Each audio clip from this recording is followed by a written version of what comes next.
है कि कोई चीज़ यदि छिपी हुई है, दबी हुई है, तो उसको उजागर करना, उसे संसार के सामने लाना।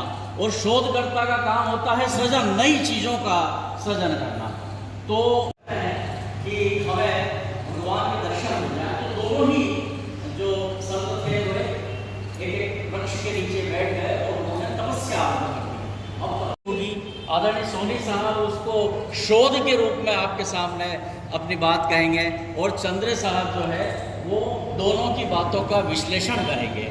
अब जैसा परम पूज्य स्वामी जी ने अपने प्रवचन के आरंभ में गोस्वामी तुलसीदास जी पर उसके पहले 2-2 मिनट के 2 प्रसंग आपको बताऊंगा। बचपन में मैंने मेरे पूज्य पिताश्री के मुख से बहुत सारे दृष्टांत तो सुने, तो उनमें से एक दृष्टांत ये था कि 2 साधु जब उन्होंने वैराग्य प्राप्त किया अवसर पर केशव सत्संग भवन में जिन 3 मूर्तियों को आज यहाँ पर आमंत्रित किया है, ये आदरणीय सेठिया जी और सोनी जी ने बड़े सोच समझकर इन 3 चेहरों को यहाँ बुलाया, क्योंकि ये जो चेहरा आपके सामने खड़ा है ये एक पत्रकार है, सामाजिक कार्यकर्ता है, छोटे मोटे विषयों पर लिखने वाला एक विद्यार्थी है। तो चूंकि पत्रकार वाली एक पहचान है, तो मैं तो हो गया खोजकर्ता। और हमारे बीच में आदरणीय सोनी साहब बैठे हैं, चूंकि वे उच्च शिक्षा से जुड़े हैं और उन्होंने डॉक्टरेट भी किया है, और जिस क्षेत्र में काम करते हैं तो वो हैं शोधकर्ता। मैं हो गया खोजकर्ता, वो हो गए शोधकर्ता। और आदरणीय चंद्र साहब को भी आमंत्रित किया गया है, वे हैं विश्लेषणकर्ता। तो तीनों जो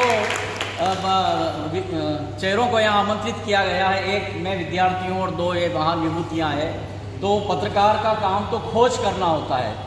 खोज का मतलब होता है कि मैं तुलसीदास जी पर आ जाऊँगा 2-3 मिनट में, थोड़ी भूमिका इसलिए अनुसरण कई परिवारों में होता है, जिसमें तुलसीदास जी ने लिखा था कि प्रातः काल उठ के रघुनाथा गुरु पितु मातु नमा वही माता। तो आज भी कई परिवारों में परंपरा है कि छोटे बच्चे बड़े उठते हैं तो वे अपने बड़ों को प्रणाम करते हैं। तो ऐसा नहीं है, परंपराएं कभी खत्म नहीं हो सकती, और हमारे भारतीय संस्कृति को तो खत्म करने का प्रयास हजारों सहस्त्राब्दियों से चल रहा है।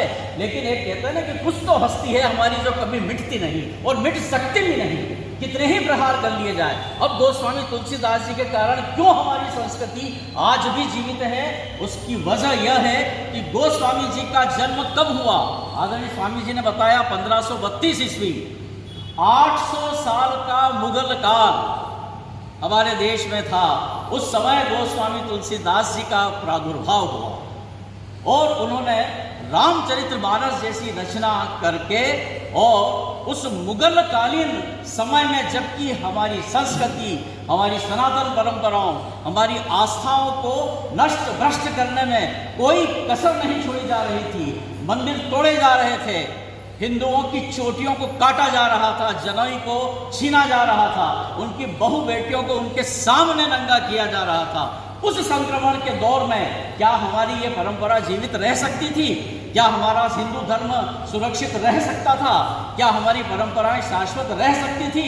नहीं रह सकती थी, क्योंकि पूरा प्रबंध किया गया था कि ये धर्म नष्ट हो, ये सनातन परंपराएं खत्म हो जाए। जबकि इतने बड़े साहित्यिक रचना उसने की, ऐसी ही कथाएं तुलसीदास जी के बारे में भी समाज में प्रचलित है। उनका स्पष्टीकरण आपको मैं दे रहा हूँ। आप तो सुना होगा कि तुलसीदास जी जिस गांव में पैदा हुए थे तो ऐसा कहा जाता था उनका नाम राम बोला था। महिमा सिर्फ एक किताब में यदि किसी व्यक्ति ने समेट कर रखी है तो उस व्यक्ति का नाम महाकवि तुलसी है, और इसीलिए तुलसी के इस रामचरितमानस का अध्ययन किया जाना चाहिए। अभी चंद्र जी ने बोला कि जोर जोर से पढ़िए, कोई सुन रहा है नहीं सुन रहा है घर में उससे कोई फर्क नहीं पड़ता, लेकिन वो श्रवण के शब्द जब जाएंगे, क्योंकि हमारे यहाँ तो श्रुति और स्मृति पर ही है, हमारा पूरा जो सनातन टिका हुआ है।